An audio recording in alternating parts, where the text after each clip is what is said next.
बच्चों ट्रिगोनोमेट्री देखे थे पिछले क्लास में, ट्रिगोनोमेट्री का फंक्शन देखे थे। ठीक है, अगर थीटा मेरा 0 और 90 के बीच में रहे तब। आज के क्लास में देखेंगे उससे आगे। ठीक है, आज देखते हैं थीटा अगर मेरा -इन्फिनिटी से +इन्फिनिटी के बीच कुछ भी रहे, अगर इफ़ थीटा जो है वो -इन्फिनिटी से बड़ा और +इन्फिनिटी इसी के बीच में रहे ना, तब ट्रिगोनोमेट्रिक रेशियो क्या होगा वो देखते हैं।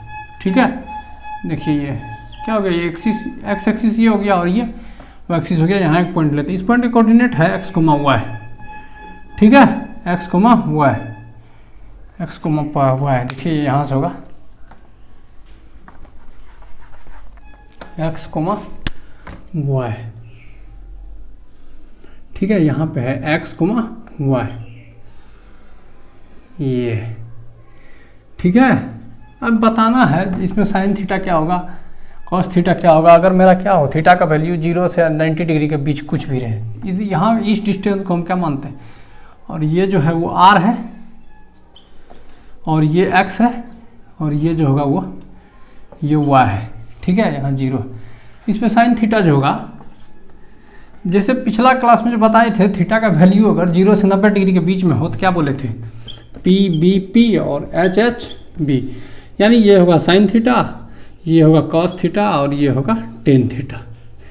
ठीक है, अब देखिए इसमें भी वही होगा, ये परपेंडिकुलर अपॉन हाइपोटेनस। तो ये साइन थीटा का वैल्यू -इन्फिनिटी और +इन्फिनिटी के बीच में कुछ भी रहे। ठीक है, तो क्या होगा यहाँ पे देखिए साइन थीटा जो होगा वो क्या होगा, साइन थीटा परपेंडिकुलर, इसमें ये परपेंडिकुलर कौन है, ये y है साइन थीटा, यानी परपेंडिकुलर अपॉन हाइपोटेनस। हाइपोटेनस कौन है, ये r। ठीक है, तो यही r हो जाएगा। इसको क्या कहेंगे, y कोऑर्डिनेट अपॉन ये डिस्टेंस जो है ये ओरिजिन से। ठीक है, यही क्या कहता है, परपेंडिकुलर अपॉन क्या लिखे, परपेंडिकुलर अपॉन हाइपोटेनस। तो परपेंडिकुलर कौन है, इस पे परपेंडिकुलर यही है ना, परपेंडिकुलर अपॉन हाइपोटेनस। ठीक है, ये देखिए राइट एंगल ट्रायंगल फॉर्म हो रहा है ना, इसी पे लगाएंगे, यानी y कोऑर्डिनेट अपॉन ये डिस्टेंस जो है ये r। ठीक है, अब देखिए यही हो जाएगा क्या, साइन थीटा कॉस थीटा जो होगा, कॉस थीटा क्या होता है, बेस अपॉन हाइपोटेनस। तो बेस देखिए क्या है, x upon base upon hypotenuse, यानी x अपॉन r। ठीक है, ये x, ये जो है x अपॉन r। अब देखिए इसी में टेन थीटा का रेंज क्या है, -इन्फिनिटी से +इन्फिनिटी के बीच कुछ भी हो सकता है रेंज। ठीक है, तब ये होगा। अब देखिए अगर tan theta perpendicular upon base, तो परपेंडिकुलर अपॉन बेस ये है ना, परपेंडिकुलर बेस यानी y अपॉन x, यही हो जाएगा। अब अगला देखिए, तो ये तो हो गया। अब देखिए इसी का जो होगा उल्टा क्या होगा, साइन का उल्टा क्या होता है, साइन का उल्टा जो होगा, साइन का उल्टा कॉसेक। कॉसेक थीटा जो होगा r अपॉन y होगा।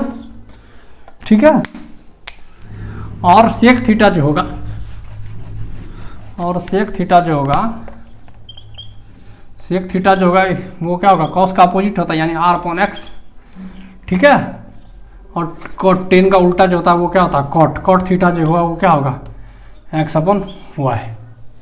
ठीक है, ये देखते हैं ये सब। ठीक है, ये cot theta y upon x यही है। अब कुछ कुछ जो है ना, और कुछ कुछ प्रॉपर्टी लिखते हैं। देखिए तो इसको नोट करिएगा, थीटा का वैल्यू कहाँ से, -इन्फिनिटी से +इन्फिनिटी के बीच में अगर रहे, थीटा का वैल्यू अगर -इन्फिनिटी से +इन्फिनिटी के बीच में रहे, तो वो क्या होगा, साइन थीटा जो होगा वो y अपॉन r होगा। साइन थीटा जो होगा वो y अपॉन r होगा। थीटा -इन्फिनिटी से +इन्फिनिटी के बीच में, तो जैसे दिखाई दे पिछला लेक्चर में, क्या 0 से 90 के बीच में अगर साइन थीटा हो ना, तब क्या होगा, वही दिखाए थे। क्या दिखाए थे, इसी को बोले थे p और h इसी को बोले थे याद रखने के लिए। ऐसे लाइन देंगे, ये जो होगा वो साइन थीटा होगा, ये जो होगा कॉस थीटा होगा, और ये जो होगा टेन थीटा होगा। ये y एक्सिस है और ये x एक्सिस है।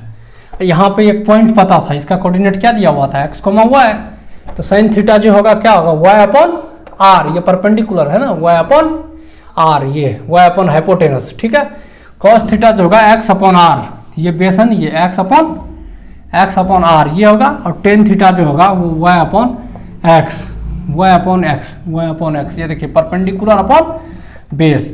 अब देखिए साइन का उल्टा जो होता है ना, कोसेक होता है। तो ये जो है यही रेशियो क्या हो जाएगा, पलट जाएगा और सेक जो होता है कॉस का उल्टा जो होता है वो सेक होता है। ये क्या था एक्स अपॉन आर, तो ये क्या हो जाएगा आर अपॉन एक्स। ये कॉट टेन का उल्टा जो होता है ना तो कॉट होता है, तो यहाँ भी ये क्या हो जाएगा पलट जाएगा। ठीक है, अब अगला देखिए कुछ, टेन और सेक थीटा जो है ना अनडिफाइन होगा कब, जब थीटा का वैल्यू, वही देखते हैं देखिए ना, कुछ कुछ लिखने वाला पार्ट है उसको लिख लेते हैं पहले।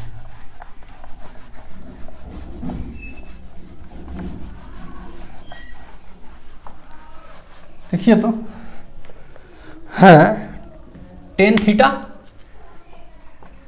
And sec theta are undefined.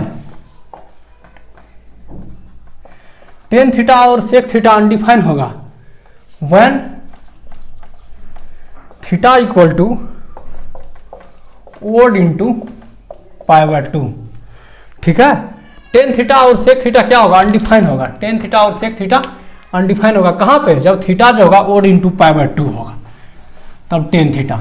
जैसे क्या देखिए तो फॉर एग्जांपल क्या कर रहा है, टेन थीटा और सेक थीटा अनडिफाइन होगा, यानी क्या नीचे में जीरो आएगा, नीचे में जीरो आता है तबे ना अनडिफाइन होता है। टेन थीटा और सेक थीटा अनडिफाइन होगा कब अनडिफाइन होगा, जब थीटा का वैल्यू ओड इंटू पाई/2 यानी 10 और ओड इंटू पाई/2 यानी 3 इंटू पाई/2, इसका वैल्यू जाएगा ना ये क्या होगा अनडिफाइंड।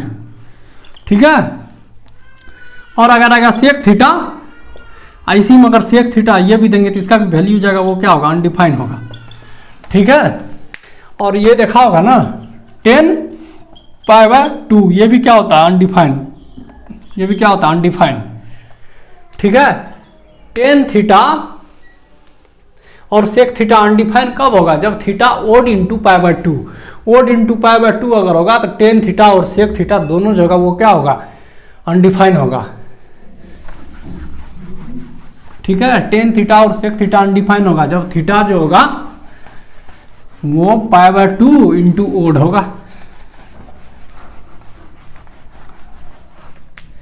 जैसे देखिए सेक थीटा ये अनडिफाइन कब होगा और टेन थीटा क्या होगा, यही देखे थे जब थीटा क्या होगा, theta equals to odd into pi. Example तो देखिए ना, अगर देख ले 10 7 पाई/2 और सेक 7 पाई/2 तो ये भी क्या होगा अनडिफाइंड, या फिर इन्फिनिटी ऐसे दीजिए, ये भी क्या होगा अनडिफाइन हो जाएगा। ठीक है, टेन थीटा और सेक थीटा क्या होगा अनडिफाइन होगा कब, सेक थीटा और टेन थीटा अनडिफाइन होगा जब थीटा जो होगा ओड इंटू पाई/2 हो। ठीक है, पाई/2 ओड इंटू पाई/2 अगर होगा ना तब ये क्या होगा अनडिफाइन होगा। दूसरा देखिए cot theta and cosec theta undefined, लिखिए तो अगला point, cot theta and cosec theta are undefined when theta equals to integer into pi। जिस तरह साइन थीटा टेन थीटा और सेक थीटा, टेन थीटा और सेक थीटा अनडिफाइन हुआ था, ten theta और सेक थीटा अनडिफाइन हुआ था कब, जब थीटा जो था ओड इंटू पाई/2 था। उसी तरह कॉट थीटा और कोसेक थीटा जो है वो अनडिफाइन होगा कब, जब थीटा जो होगा वो इंटीजर इंटू पाई होगा। इसी यही एग्जांपल देखते हैं, यानी कॉट 4 पाई, कॉट 4 पाई, कॉट -3 पाई। ठीक है, ये सारा क्या होगा अनडिफाइन होगा। कॉट -4 पाई, ठीक है, या कोसेक -4 पाई, ये सब जो होगा क्या होगा वो अनडिफाइन होगा। ठीक है, और इसमें कुछ एग्जांपल ले लेते हैं। कोसेक -5 पाई ये भी क्या होगा अनडिफाइन होगा। ठीक है, कॉट थीटा और कोसेक थीटा अनडिफाइन तब होगा जब थीटा क्या होगा इंटीजर इंटू पाई, और टेन थीटा और सेक थीटा जो है वो अनडिफाइन कब होगा, जब थीटा क्या होगा ओड इंटू पाई/2। ये अगर होगा तब क्या होगा अनडिफाइन होगा। ठीक है। अब देखिए एनी ट्रिगोनोमेट्रिक फंक्शन, कोई भी ट्रिगोनोमेट्रिक फंक्शन है वो इक्वल होगा कब, जब theta plus minus N into 2π, theta plus minus N into 2π अगर ये अगर रहे तो कोई ट्रिगोनोमेट्रिक रेशियो रहे वो क्या होगा, बराबर रहेगा। लिखेंगे any trigonometric ratio, any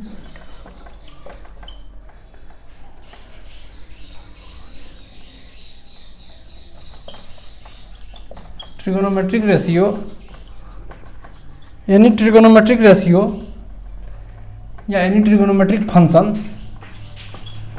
function of theta equal to same trigonometric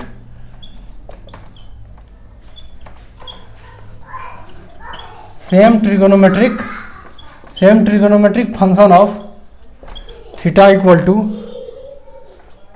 to यही होगा n इंटू 2π, ठीक है, n इंटू 2π। कोई ट्रिगोनोमेट्रिक रेशियो है, थीटा की जगह पे ये लिख सकते हैं, ठीक है, सेम ट्रिगोनोमेट्रिक रेशियो। जैसे देखिए यहाँ पे कोई ट्रिगोनोमेट्रिक रेशियो रहे, ठीक है, और थीटा की जगह पे जो है ये जो है वो बराबर कर सकते हैं, ठीक, कोई ट्रिगोनोमेट्रिक रेशियो थीटा की जगह पे ये लिख सकते हैं।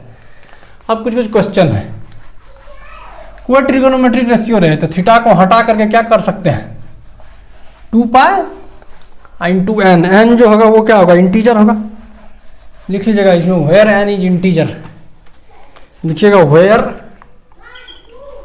Where n is integer, n जो होगा वो क्या होगा, इंटीजर होगा। अब देखते हैं साइन 780 डिग्री, साइन 780 डिग्री इसी का करते हैं, साइन 780 डिग्री तो क्या होगा, साइन 780 डिग्री इसको करना है और 10 इसको करना है कॉस 405 डिग्री, कॉट 770 इसको करके आना है इसी का यूज करके, किसका, थीटा इक्वल्स टू क्या होता है n इंटू 2π, ठीक है, n into 2π, theta equals to n into 2π। यहाँ पे क्या होता है n इज इंटीजर,